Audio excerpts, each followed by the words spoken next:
The first snow of winter fell over Belwick, a city known for its towering cathedrals, cobblestone alleys, and secrets whispered in every corner.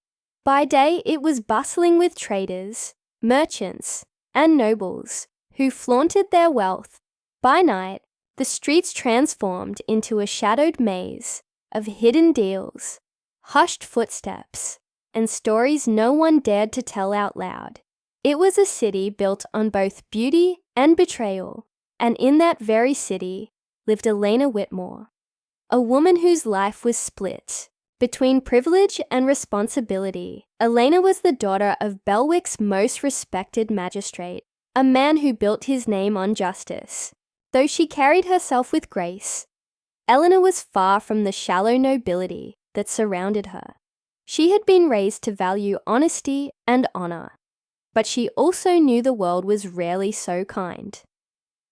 She worked tirelessly at her family's charitable foundation, aiding the poor, who were often forgotten by the courts her father presided over.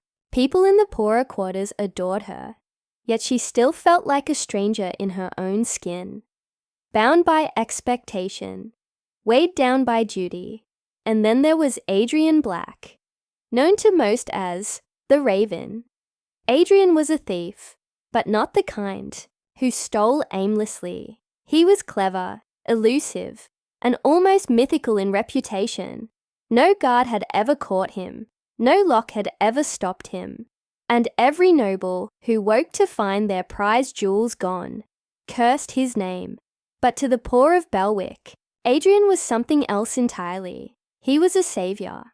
Every necklace he stole from a countess found its way melted into coins for hungry families.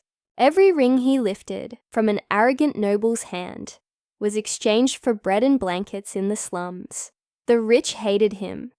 The poor whispered his name like a prayer. Their worlds should never have collided, yet fate often laughs at what should and shouldn't be.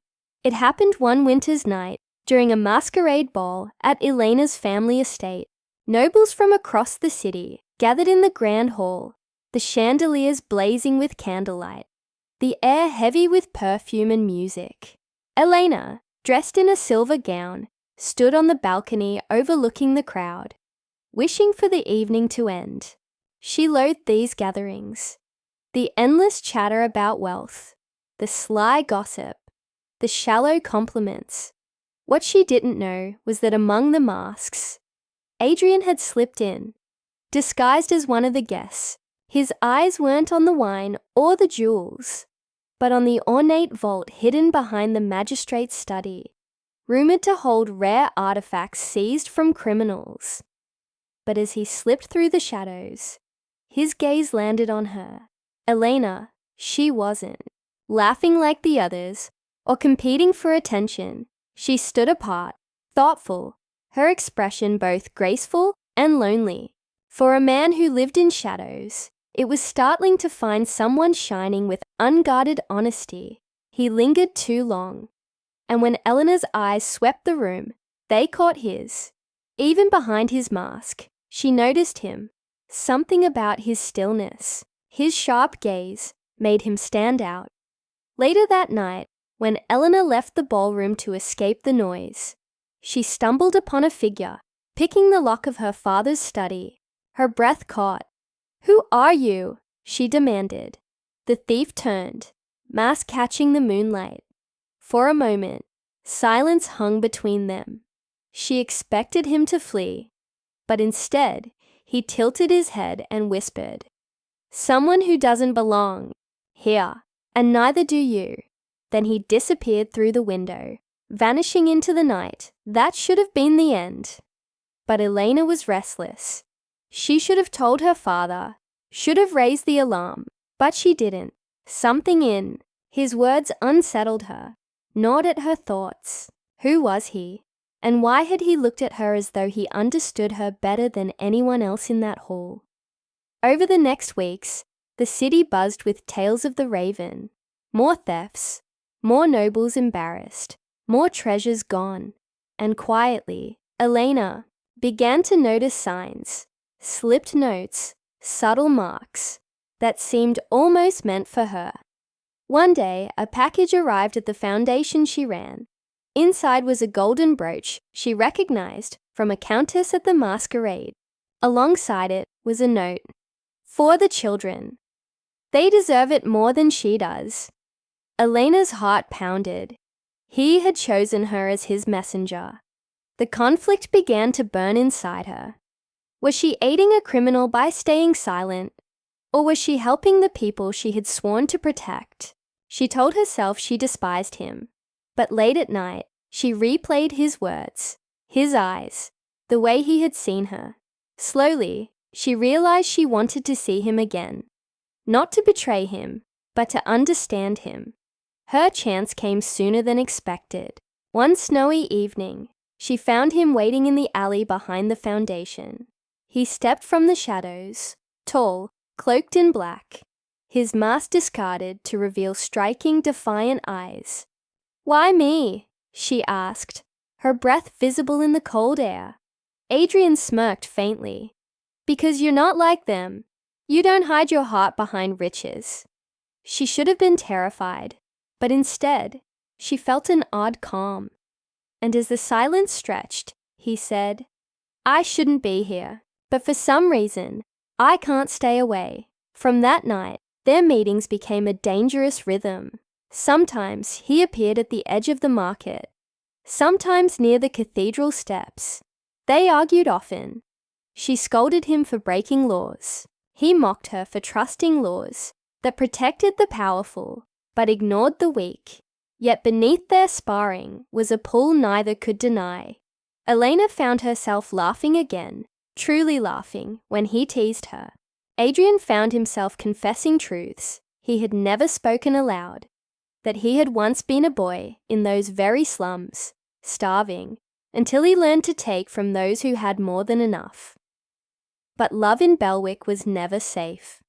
Rumours began to spread. The magistrate grew obsessed with catching the raven, declaring that no thief would embarrass his house again. Guards doubled, traps were set, and still, Adrian danced through their grasp. Elena lived in constant fear. Fear that her father would discover her secret. Fear that Adrian would be caught. Fear of what her own heart was becoming. The suspense reached its breaking point when Adrian, reckless with his growing feelings, left her a final note. "One last job. Meet me by the river tomorrow night. If I survive, I'll tell you everything." Elena's chest ached with dread. She knew this was no ordinary theft. She begged him not to go, but Adrian only smiled with that maddening defiance. "A thief? Can't stop stealing, Elena. But maybe after this, I can learn how to stay." The night was brutal. Guards had been tipped off. As Adrian slipped into the treasury, a trap snapped shut, blades glinted, arrows flew, and the raven was finally cornered. Elena, desperate, rushed to the riverbank where he had asked her to wait. She prayed, begged, whispered into the night for him to survive. And then, through the snow, he stumbled toward her, wounded, blood on his sleeve, but alive. She caught him before he fell, tears burning her eyes. "You fool," she whispered. "Why didn't you run?" His reply was faint, but it seared into her soul, because for once, I wasn't stealing gold. I was stealing time with you. Elena hid him that night, risking everything. As dawn broke, she knew the choice before her. Betray him to her father and live safely, or protect him and lose the world she had always known. Her heart warred with her duty. But when she looked at him, weak yet unbroken, she knew her answer. In the days that followed, whispers spread of the raven's disappearance. Some said he was dead. Others said he had fled the city. Only Elena knew the truth. She had smuggled him away, hidden in the carriages meant for food deliveries to the northern villages. As the city moved on, Elena stood at her window, torn between grief and hope. Then, Weeks later, a letter arrived in her chambers. The seal was simple, the handwriting sharp and familiar. It read, "I'll come back for you, not as a thief, but as a man who finally knows what's worth holding on to." And in that moment, Elena understood that love, like theft, was always a risk. But sometimes, the greatest miracles come from the ones brave enough to take it.